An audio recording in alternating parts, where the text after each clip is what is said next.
नमस्कार। आज हम नजर डालेंगे 19 जनवरी 2026 की कुछ बड़ी और अहम खबरों पर। तो चलिए बिना देर किए शुरू करते हैं। तो शुरुआत करते हैं देश की टेक्नोलॉजी और डिफेंस से जुड़ी कुछ बड़ी खबरों से। तो पहला सवाल है, मिलिट्री टेक्नोलॉजी से जुड़ा हुआ एक बहुत ही बड़ा कदम उठाया गया है। अब सवाल ये है कि ये जो नई एडवांस्ड लैब है, इसे कहाँ बनाया गया है? क्या लगता है? जी हाँ, इसका सही जवाब है ऑप्शन बी, महू, मध्य प्रदेश। ये वाकई में एक बहुत बड़ा डेवलपमेंट है, खासकर हमारे सिक्योर मिलिट्री कम्युनिकेशन और एडवांस्ड कंप्यूटिंग के लिए।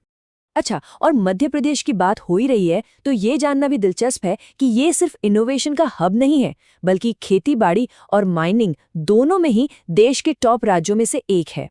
मतलब यहाँ की इकोनॉमी काफी डाइवर्स है। इनोवेशन की ही बात को आगे बढ़ाते हैं। अब एक नज़र डालते हैं एक बहुत ज़रूरी एकेडमिक कोलैबोरेशन पर, और इसका जवाब है गलगोटियाज़ यूनिवर्सिटी। देखिए, ये एक बहुत अच्छा उदाहरण है कि कैसे देश के बड़े आईआईटीज़ और प्राइवेट यूनिवर्सिटीज़ मिलकर इनोवेशन को आगे बढ़ा रही हैं। चलिए अब आगे बढ़ते हैं और देखते हैं कि देश के अलग-अलग राज्यों से क्या बड़ी पॉलिसी और कल्चरल खबरें आ रही हैं। एक बहुत बड़ा एडमिनिस्ट्रेटिव रिफॉर्म हो रहा है, सालों से चले आ रहे जमीन से जुड़े मामलों को सुलझाने के लिए। तो सवाल ये है कि आखिर कौन सा राज्य ये कदम उठा रहा है? इसका सही जवाब है कर्नाटक। और देखिए, ये सिर्फ कोई कागजी कार्रवाई या ब्यूरोक्रेटिक चेंज नहीं है। इसका असली मकसद है जमीन मालिकों को उनके हक को लेकर क्लैरिटी और सिक्योरिटी देना। अच्छा, अब जरा स्पोर्ट्स की दुनिया का रुख करते हैं। एक नई प्रोफेशनल लीग शुरू होने वाली है, जानते हैं?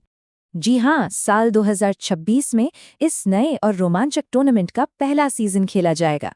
और ये कदम हरियाणा के कमिटमेंट को दिखाता है, स्पोर्ट्स इंफ्रास्ट्रक्चर को लेकर भी और ग्रीन इनिशिएटिव्स को लेकर भी। कमाल है। तो चलिए अब जरा जूम आउट करते हैं और देखते हैं कि ग्लोबल स्टेज पर क्या हो रहा है और वहाँ भारत की क्या भूमिका है।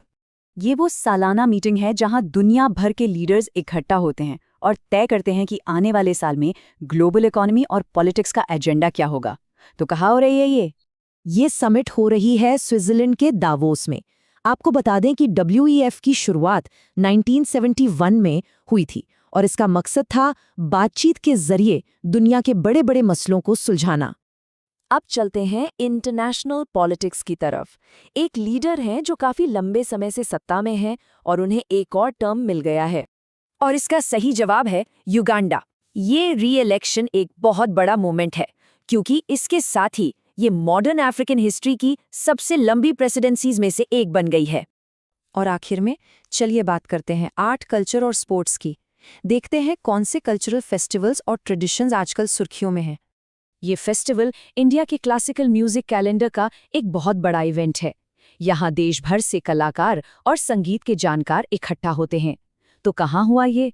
ये फेस्टिवल हुआ भुवनेश्वर, ओडिशा में। और भुवनेश्वर तो जाना ही जाता है अपनी गहरी कल्चरल और हिस्टोरिकल जड़ों के लिए। चलिए अब एक और जरूरी कल्चरल इवेंट को देखते हैं। ये इवेंट हमारे नॉर्थ ईस्ट के रिच फोक ट्रेडिशंस को दिखाता है। जी हाँ, सही जवाब है बोडो जनजाति। ये डांस उनके कल्चर का एक बहुत ज़रूरी हिस्सा है, जिसे अक्सर फेस्टिवल्स में परफॉर्म किया जाता है।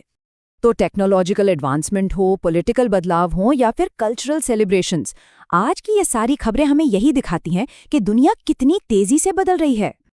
तो आखिर में एक सवाल ज़रूर मन में आता है कि इन सब डेवलपमेंट्स में से क्वांटम लैब से लेकर ग्लोबल फोरम तक वो कौन सा विकास है जो भारत के भविष्य को सबसे ज्यादा प्रभावित करेगा? इसी सवाल के साथ आज के लिए बस इतना ही।